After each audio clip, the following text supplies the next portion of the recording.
Hey everybody, let's talk Portuguese. In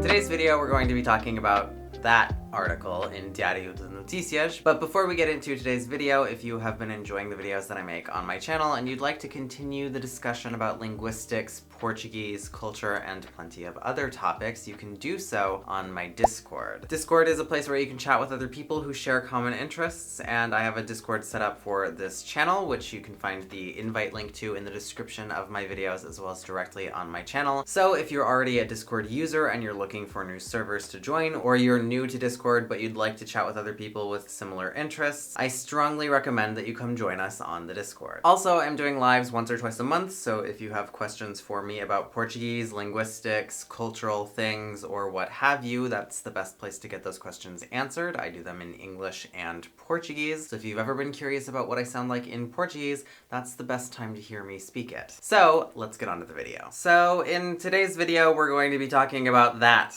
article in Diário de Notícias called Há crianças portuguesas que só conseguem falar brasileiro. Now, just to get my personal thoughts and opinions about this article out of the way at the beginning of the video, obviously even just from the title, it's a pretty ridiculous thing that was published in an otherwise prestigious newspaper. I really don't see this article as being anything other than a moral panic that's capitalizing on internet outrage culture, which is the means by which social media allows things that are negative or outrageous that inflame public opinion to spread like wildfire. And frankly, it seems to me to be a cynical ploy for clicks and ad revenue by Diário de Notícias. And to that end, it worked swimmingly well. It was very widely distributed around the internet. Lots of people were talking about it. Lots of people were clicking into the article. And evidently, Diário de Notícias would have benefited from that. But I also don't think that the substantive contents of the article have much of a basis in the broader reality of Portuguese children speaking their language at home in Portugal, and we'll get into that throughout the course of this video. Really, it seems clear to me that the frenzy that was whipped up over this article was not about language and how the kids are using it, but really it was about social and cultural attitudes. Now, this channel is dedicated to linguistics, which is the science of language and how it works. I really won't be spending any time giving my thoughts one way or another about social issues and social commentary on this channel, but I would like to look at this article from a linguistics perspective. So although it's not really my place on this channel to be talking about the social aspect of the article and really what's behind the impassioned emotions to the reaction to this article, I will say that this article is simply a report based on a lot of anecdotes, and there are anecdotes that serve any and every agenda that there possibly could be out there in the world. Evidently, I hold Portugal as a country in high esteem, as you can see from some of the things in the background of my videos. I speak European Portuguese, I lived in the country for quite some time, and it is a place where I have very positive memories and friendships and other ties. But Portugal is not paradise on earth. It's not a perfect country because no such thing exists. And so there are, of course, social problems in Portugal that exist the same as any other country. Proportionally speaking, there are also quite a lot of Brazilians in Portugal, and proportionally speaking, there are quite a lot more Brazilian Portuguese speakers than there are European Portuguese speakers. So it will always be easier to find stories that have to do with tensions between Brazilians and Portuguese people and their usage of language or other social issues simply because of that. That doesn't mean that these types of articles are a means of concluding that these sort of issues are rampant or systemic or what have you, and it's also not an indicator that these types of problems are suddenly getting worse. What it means is that there are people who are willing to click on them on the internet, and so there is a motive to publish more of them. And this has to do with how we interact with social media more than it has to do with anything else. The rivalry between Portugal and Brazil and all of the ensuing cultural frictions and tensions and squabbling and fights that happen between them is something that has existed since there was Portugal and Brazil, and it's not going away anytime soon, if ever. So I'm really not going to be commenting on any of that in this video, but I do want to look at the linguistic side of the equation. The content of this video goes at length to describe how Portuguese children are consuming media online, chiefly that they are consuming videos on places like TikTok and YouTube, and because there are simply more Brazilians in the world and more who are therefore making content on the internet, Portuguese children are watching lots of Brazilians online and they are taking up features of Brazilian Portuguese Portuguese in the way that they speak day to day. Now, the article places a lot of emphasis on vocabulary in particular, but also alludes to pronunciation or even Brazilian grammatical forms. And so I want to take a look at this concept of accent assimilation or dialectal assimilation that's supposedly happening en masse with Portuguese children based on the anecdotes that this article provides. So to begin with, we have to talk about the difference between prescriptivism and descriptivism when we talk about linguistics. Linguistics as a science is inherently descriptivist. The scientific method is descriptive. It either rejects or confirms hypotheses based on observed data. And what descriptivism really is describing the way in which something works as opposed to prescribing how it should work. Prescriptivism appears in things like language standards. It helps language learners learn a language, and it helps to consolidate language uses in order for a maximum number of people to communicate so long as they have an education in that language. But prescriptivism isn't science, and prescriptivism is really focused on a specific type of language usage. And because it's all language, it's easy to conflate this with linguistics, which is the science or study of how language works. So first I want to talk about accent or dialect assimilation, which is where a speaker who speaks with one accent or speaks in one dialect begins to take on features of another accent or dialect based on repeated exposure to that. This is a very common phenomenon, and it's something that we see in languages that have very little to do with Portuguese itself. When speakers of one dialect move to an environment where they are interacting with people who speak another dialect of that same language, they will begin to adjust the way that they speak in order to communicate more effectively with those new speakers of the new dialect. This can manifest itself in all sorts of language usage, including vocabulary, pronunciation, grammatical patterns, and so on. And this is most observable when a person is immersed in that setting, in other words, when they are living in that setting. But it can happen through media exposure as well. In a similar but more light-hearted way to this article, something began to be noticed in English which was called the Peppa Pig effect, which is where small North American children were taking on features of received pronunciation that they were picking up from the British cartoon Peppa Pig. Because they were spending more and more time at home watching the show and not interacting with their North American peers, and it was a funny observance that was widely spread around the internet as something that the children were doing. But ultimately, did those children consolidate around a British accent? And the answer evidently is no. So let's take a look at why that is. As parents the world over will know, children learn to speak in the manner of their environment more so than in the way that their parents taught them to speak. That's because we learn language through communication with others. Ultimately, language is a tool that we use